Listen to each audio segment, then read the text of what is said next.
Tonight on Reporting Scotland. A young motorcyclist from Helensburgh dies while competing in his first Isle of Man TT. A doctor faces being struck off after her decisions led to the death of a baby at Ninewells Hospital. Criminal gangs are preying on the most vulnerable people in communities, according to a new study. Is more veg and less processed meat the right recipe for school meals? I like that idea because I like fruit and veg, so I quite like that idea. Also in the programme, the final turbine is put in place at the wind farm Donald Trump tried to stop.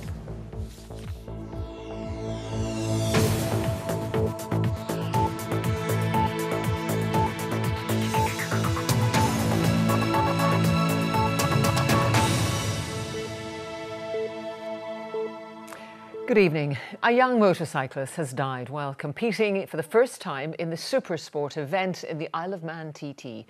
26-year-old Adam Lyon from Helensburgh had said it was his dream to take part in the race. He's the second rider to be killed during this year's event. Katrina Renton reports. It is fast and dangerous, but for Adam Lyon, this was his dream, to be part of the Isle of Man TT. Today, he died while taking part in the Supersport 1 race. Adam was on his third lap, just after the 28th mile of the course. This was Adam in practice last week, reaching speeds of over 120 miles per hour. He was a newcomer to the TT event and wrote about how much he was looking forward to it on social media. In March, he wrote, "It's all getting very real now, but I cannot wait. Big thank you to everyone for the support and helping me achieve this dream." Tributes have been pouring in on social media for Adam. One said Adam was definitely the nicest, most genuine guy going, and not to mention how quick he was on a bike. Another, that Adam was a really friendly guy with a big smile and a huge heart. Adam raced in Scotland, including at Knockhill in Fife. A spokesperson said, "Adam raced with our club in a couple of events. He was a lovely young man and talented." Today's race organisers have expressed their deepest sympathy to Adam Lyon's family and friends. Katrina Renton, Reporting Scotland. Well, just before we came on air, I spoke to the BBC's Stephen Watson, who's been covering the race event, and I began by asking him what more he knew about the circumstances surrounding the accident. Well, Adam Lyon was making his debut here and he crashed on lap 3 of the Supersport race just after the 28th mile of this 37-mile street circuit. Now, the Isle of Man TT is regarded as one of the world's most dangerous sporting events. Riders race here at speeds in excess sometimes of over 200 miles an hour on closed public roads between towns and villages. Adam Lyon's accident happened on the fast mountain section of the course. And this is the second fatality at this event in a matter of days. Yes, Manxman Dan Neen lost his life during practice last week.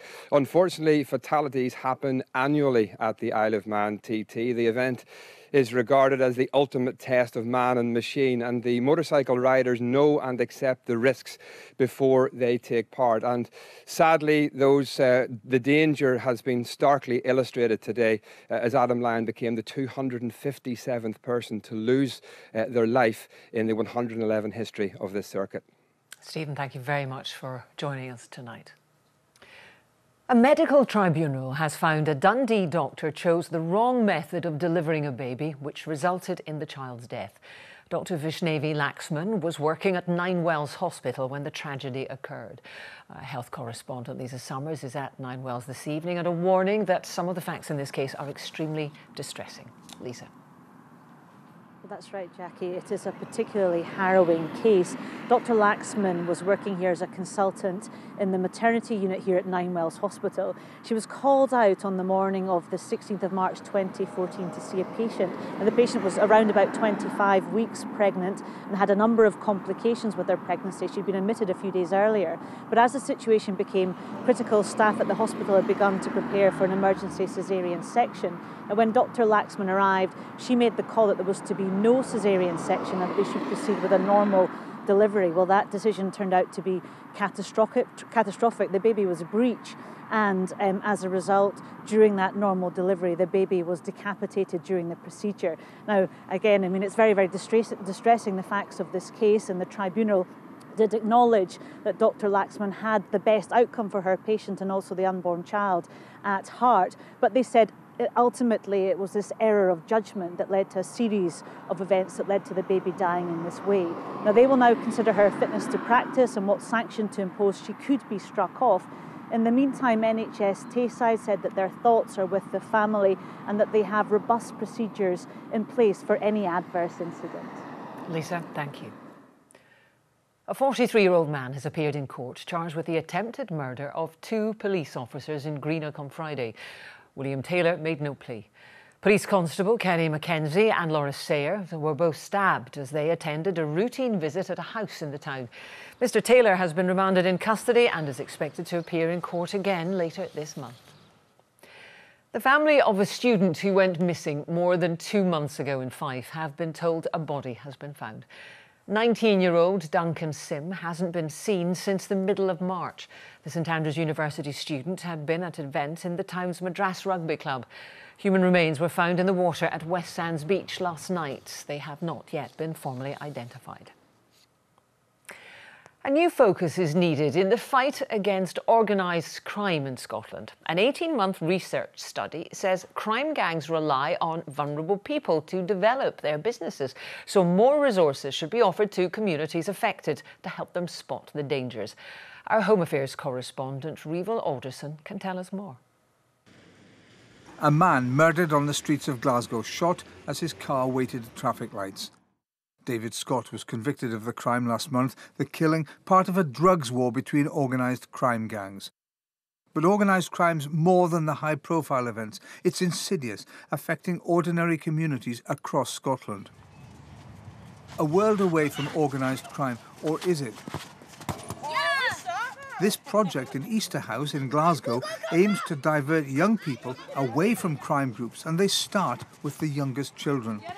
We work in 25 primary schools doing a streetwise programme where it educates young people about the consequences, short-term and long-term, of being involved in antisocial behaviour and gang activity, and all the pitfalls it has, not only for them but for their families as well and the wider community. We work in secondary schools. We're trying to educate young people through Duke of Edinburgh to give them chances to get into employment. We're on employability programmes. Today's report identifies children as one of the vulnerable groups who gangs exploit or recruit. Others include migrants and people suffering from the effects of the bedroom tax. The gangs appear to offer a way out of deprivation.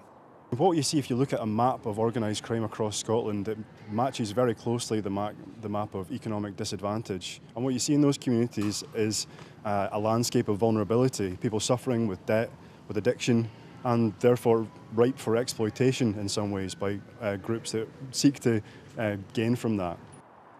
The report criticises community policing. It says more needs to be done to develop relationships with communities where in many cases there's long-standing and high levels of mistrust in the police. That's something which Police Scotland are very keen to look at developing further, and that's about police officers being in local communities, working with local community groups, working with local community councils, individuals who may be able to help to support them in tackling crime within the local area, all of which is an important element of that wider package of measures we take forward in tackling serious and organised crime. Use lots of different colours, though, make it nice and bright. The report concludes organised crime gangs should be challenged not simply by law enforcement, but also by the communities in which they operate and which they damage. Reval Alderson reporting Scotland, Easterhouse. Police have issued a photo fit of a man they'd like to contact in connection with a serious assault on a child in Renfrewshire in April. The 14-year-old girl was approached and assaulted in Woodland near the Onyx Sports Centre in Linwood. The man is described as white and around 21 years old. He was wearing a black hooded top and black jogging or tracksuit trousers. A kayaker has died after an accident in Perthshire. Emergency services were called to rapids on the River Tummel near Pitlochry yesterday afternoon after the man got into difficulty.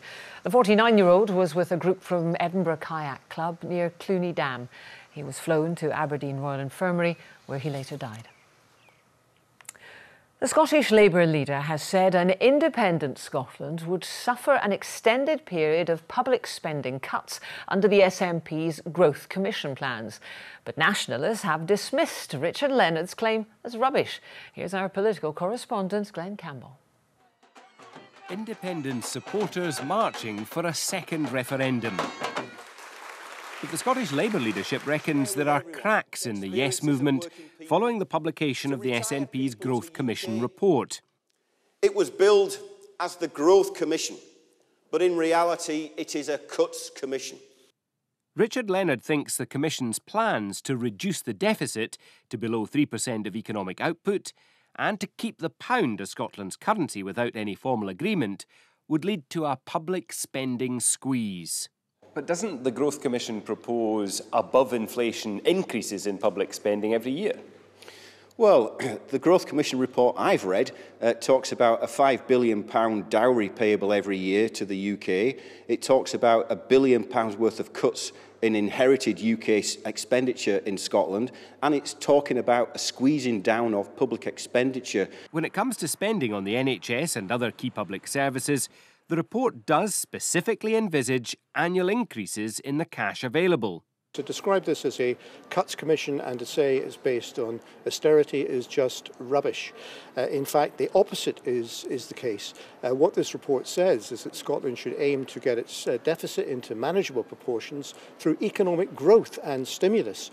And in fact, the report suggests that more money will be made available for public services over and above the rate of inflation.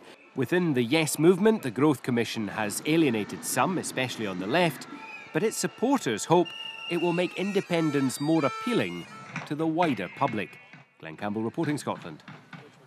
Well, let's go to Glenn, who's at Holyrood tonight on another issue. Glenn, you've got some news on an immigration case that was raised at First Minister's Questions.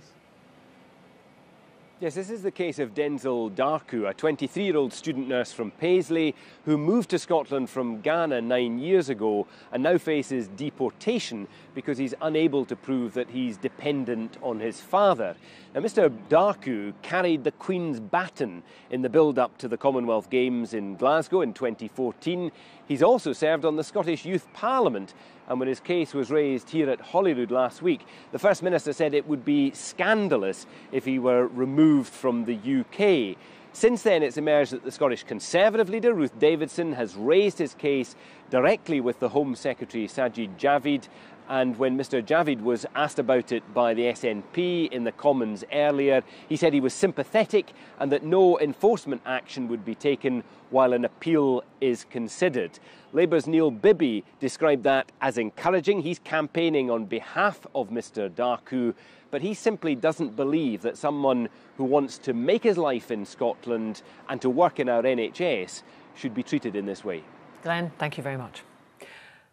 Hundreds of people living with dementia went missing in Scotland last year. Well, now a scheme is being rolled out in the North East to help police trace them more quickly.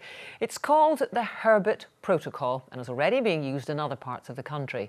The launch in Aberdeen today coincided with the start of Dementia Awareness Week. Rebecca Curran reports. Freda McIntosh was diagnosed with dementia 2 years ago. She's never gone missing before, but her family has just signed up to a scheme that will make it easier to trace her if she does. It's a worst case scenario, isn't it? So, but you have to plan for those scenarios. And as I say, just hope you never need to use it. But to know that it's there and you've got the support, and the police are ready to act in the way that they need to is comforting. What were they talking about recently? Where did they go to school? What was the programme is known as the Herbert Protocol. It was launched in Aberdeen today, but is already in use elsewhere in Scotland and in England and Wales. It involves carers and family members completing a file with vital details. It aims to save valuable police time when every minute might count. We're absolutely aware of how traumatic it is for families to feel the pressure of having to answer the questions that police are asking them. We're very eager to get out and try and trace that person very quickly, but at the same time there's the pressure that a family member is going to feel having to remember things that is not going to be at the forefront of their mind when they're thinking about what else is happening. Last year, Police Scotland dealt with more than 500 cases of people living with dementia going missing. It's a particularly vulnerable group, as symptoms can include problems processing and retaining information and feelings of anxiety. When someone with dementia goes missing, police say the first 2 hours are critical. It's hoped this scheme will make their job a bit easier and the experience a little less traumatic for families and their loved ones. Rebecca Curran reporting Scotland, Aberdeen. It's 16 minutes to 7. A reminder now of tonight's main story. A young motorbike rider has died whilst competing in his first Isle of Man TT race. And still to come, it's official, May was a scorcher, but it's not been such good news for farmers. It's the wind farm project Donald Trump couldn't halt, despite challenging it at the highest court in the land. He said they'd spoil the view from his golf course. Well, now the last of the 11 turbines at Aberdeen Bay have been completed, and the developer has been showing them off. Well, our environment correspondent Kevin Keane is back on dry land after getting a bit of a close-up, Kevin. That's right, Jackie. We're in Aberdeen Bay. That's the bay behind me. And these are the new additions to it. 11 giant turbines, some of the biggest in the world, all ready to soon begin generating electricity. Now, the idea for this wind farm was conceived back in 2003.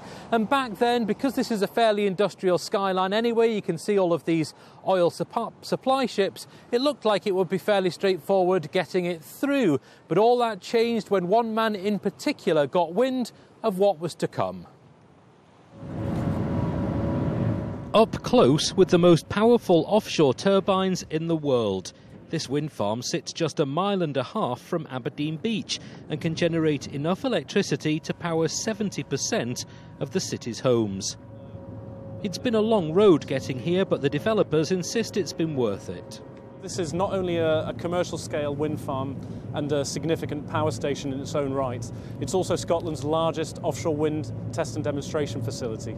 So what we've tested here in the construction phase is the installation of the 11 suction bucket jackets, which has gone very well. We've installed as quickly as 2.5 hours. The main objection came from this man when he had lesser things to worry about. I am the evidence. I think I'm more of an expert. You know what? He took his fight all the way to the Supreme Court and lost. His fear was that it would spoil the view from his Aberdeenshire golf course. Today his company was unwilling to say whether that view had proved right. So we asked a few others instead. Personally, I don't think it'd spoil the view from his golf course. I don't think it was justified at all. I can see the point of it being there, but walking up and down the beach, it is a bit of an eyesore as far as I'm concerned. They're not the best view for me as a tourist, I would say that, but if they work, they might be a good energy source. You only really get a true sense of the scale of one of these turbines by standing directly underneath it. It's 191 metres high, and across this small stretch of water, there's a total of 11 of them, all preparing to generate electricity. I think the turbines we see behind us are a tremendous achievement. They really demonstrate the scale of what's happening in offshore wind in Scotland at the moment, and hopefully what's gone on out here will be reflected across the country in years to come. It's 15 years since the development was conceived. It should be generating its first electricity in the next couple of months. Kevin Keane reporting Scotland, Aberdeen Bay. The UK government is selling another stake in RBS as it seeks to return the bank to private ownership. The state owns a 71% stake in RBS after taxpayers bailed out the bank during the financial crisis. The sale is expected to raise more than £2.5 billion, but it could take several years before the bank is fully sold off. A fatal accident inquiry is underway at Oban Sheriff Court into the sinking of a fishing trawler off the island of Easdale 5 years ago. 40-year-old Scott McAllister was operating the trawler alone when she sank. His body has never been found. Will stricter rules on healthy eating in schools help tackle childhood obesity? Well, that's what the government wants to do. Proposals include increasing access to fresh fruit and vegetables and establishing lower sugar limits in foods like breakfast cereals. Our education correspondent Jamie McIver reports. And would you like green beans or salad?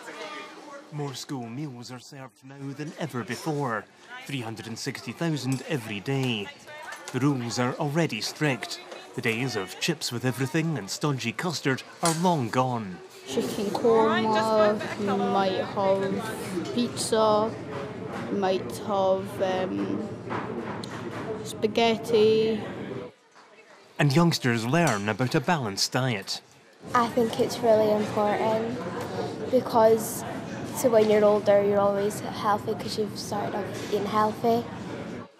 Improving school meals is part of the strategy to improve childhood health and cut obesity.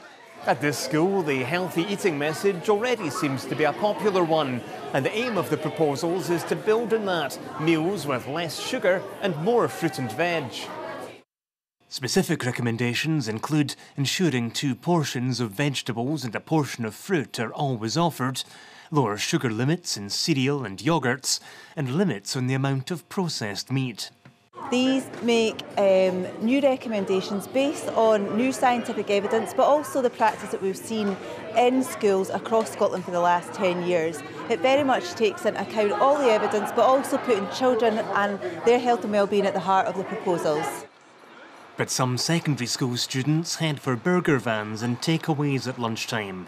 There have been rows over efforts by some councils to ban these near schools. The Education Secretary wants youngsters to make healthy choices. I think local authorities and schools should be enabled and supported to make sure that young people are able to take forward healthy options. So I'm all for supporting local authorities and schools in their efforts to make sure that can be the case. Because at the heart of our curricular approach in Scotland is an emphasis on health and well-being for all young people of all ages. The consultation runs for 3 months. Jamie McIver, reporting Scotland. Football now, and Scotland's women are preparing for a World Cup qualifying double-header, which I'm reliably informed means they've got 2 games. They face Belarus on Thursday, followed by Poland 5 days later. Now, the Scots are currently sitting second in their qualifying group, but confidence is high, as Jane Lewis reports. Lacing up the boots with another 2 qualifiers looming. And for some, these games come after a long, hard season.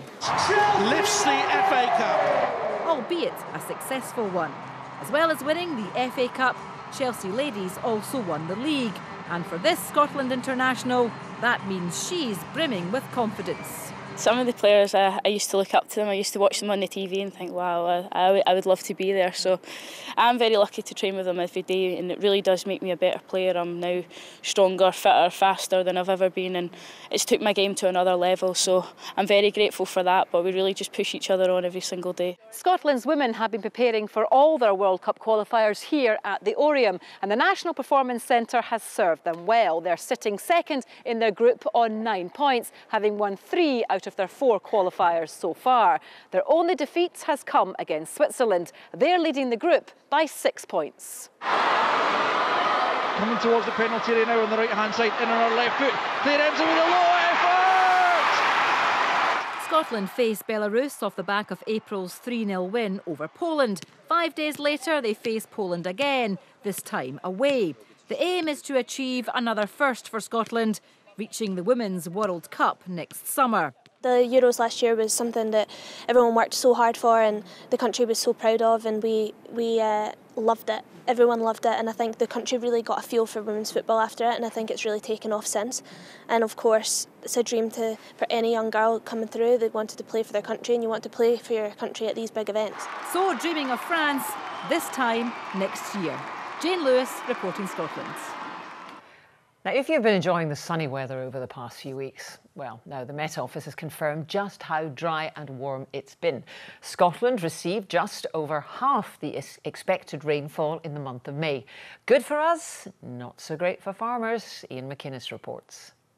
Well, it's been another day of glorious sunshine here in the Highlands, but we now know just how warm and how dry conditions have been throughout the month of May.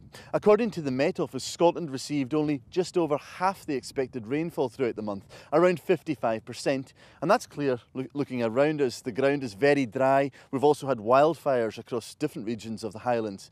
And things have also been a good bit warmer than expected. The Met Office tell us that temperature was around 1.7 degrees above the long-term average. And that's brought locals and tourists alike here to the shores of Loch Ness. But local farmers, I suspect, would welcome a bit of moderate rainfall anyway in the coming weeks and months. Well, here's the man who knows. Will we see that rain, Christopher? Not this week, I don't think, Jackie. No, thank you very much.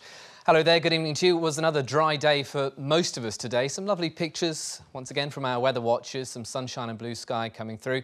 It was fairly cloudy for central and eastern parts, but that cloud continuing to thin and break with some evening sunshine. And we've had a little bit of rain, certainly in the southwest, and thundery downpours through parts of Argyll and Stirling. A Met Office warning still in force. Where we had those showers, temperatures in the low 20s. Where we had the cloud, much cooler. Tonight, the showers fade. It's dry and fairly cloudy across the board. Temperatures around about 9 to 12 Celsius in towns and cities, but further north, the skies will be clearer and thus it will be cooler. Now, the week ahead, once again, high pressure is in the driving seat. And once again, that means a lot of dry and fine weather to come.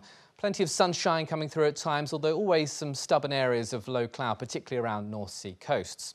So here's tomorrow morning. You'll notice a bit of a grey start, but it will readily improve. It will readily brighten up. We're dragging in drier air from the north, helping to dissipate that cloud, and the sunshine will reveal itself. But you'll see towards parts of the North Channel, up through towards Kintyre, Isla, Jura, in towards the Western Isles. A bit more stubborn cloud here, but across the mainland by this point, plenty of sunshine, and in the sunshine, temperatures into the low 20s. Always a little bit cooler towards the east coast and in towards the Moray Firth, some low cloud here. We're expecting it to burn back off the shore, but patches may linger.